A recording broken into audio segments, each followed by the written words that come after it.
कांदा पिकावर रोटावेटर फिरवला, शेतकऱ्यानं निर्णय घेतला।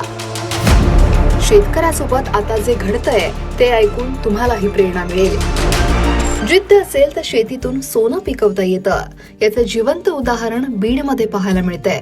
आष्टी तालुक्यातील कढा इथले शेतकरी शिवाजी सोनवणे आणि गणेश सोनवणे या बंधूंनी पारंपरिक कांदा पिकाला फाटा देत आल्याची शेती करून मोठं यश मिळवलंय।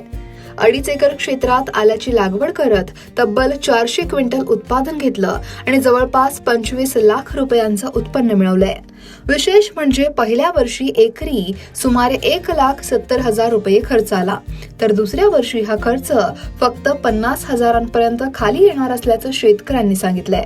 आम्ही पारंपरिक शेतीला फाटा देत आणि कांदा पिकाला अनिश्चिततेचा पिरियड किंवा काळ असल्यामुळे त्याचे पैसे होत नाहीत। 2.5 एकरमध्ये आम्ही सुरुवातीला कांदा पिका लावलेलं होतं आणि त्याच्यावर रोटा मारून हे अद्रक पीक फुलवण्याचं आम्ही ठरवलं।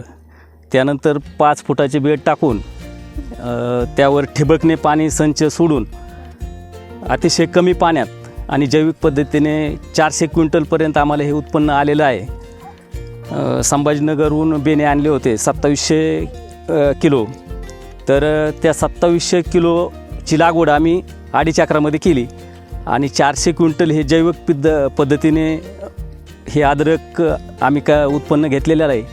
त्यामधून आम्हाला जवळपास 24 लाखाचं उत्पन्न 10 महिन्यामध्ये झालेलं आहे।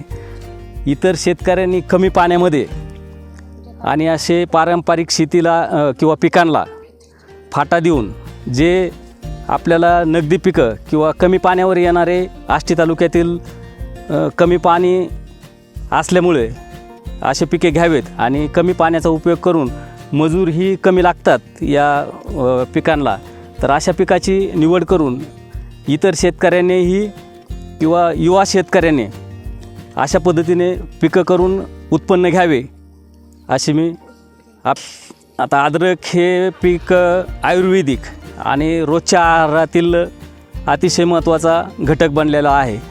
त्यामुळे याला मागणी भरपूर आहे आणि भाव पण चांगला राहतो, कारण की याचे ठराविक शेतकरी आणि उत्पादक हे कमी असतात। त्यामुळे माल हा पुरवठा कमी होतो आणि पुरवठ्याच्या तुलनेत भाव चांगल्या राहिल्याने भाव पण चांगला भेटतो याला। आणि आज रोजी आम्हाला 47 रुपये भाव मिळालेला आहे। त्या दृष्टीने अतिशय चांगले पीक आहे हे अद्रक पीक पहिलंच वर्ष होतं आमचं। आता दुसऱ्या वर्षी आम्ही जवळपास 5 एकराचा प्लॉट तयार करून ठेवलेला आहे आणि घरचं बियाणं असल्यामुळं पुढील वर्षी आम्हाला खर्चसुद्धा कमी येणार आहे, पाणीसुद्धा कमी लागणार आहे। त्यामुळं निश्चितच फायद्याचे ठरणार आहे हे पीक।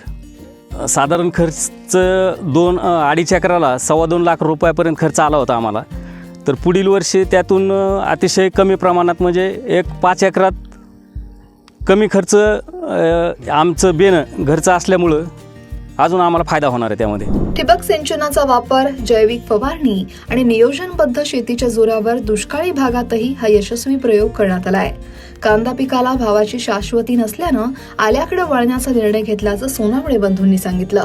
दरम्यान या यशामुळे परिसरातील इतर शेतकरीही आता आल्याच्या शेतीकडे वळण्याचा विचार करतायत आणि त्यांच्या शेतीला भेट देणाऱ्यांची संख्या सुद्धा वाढली आहे। सोनवणे बंधूंचा हा प्रवास नक्कीच प्रेरणा देणार आहे। तुम्हाला त्यांच्या या प्रयोगाविषयी काय वाटतंय कमेंट नक्की करा। बीडहून विनोद जिरेंसह ब्युरो रिपोर्ट, लोकमत.com।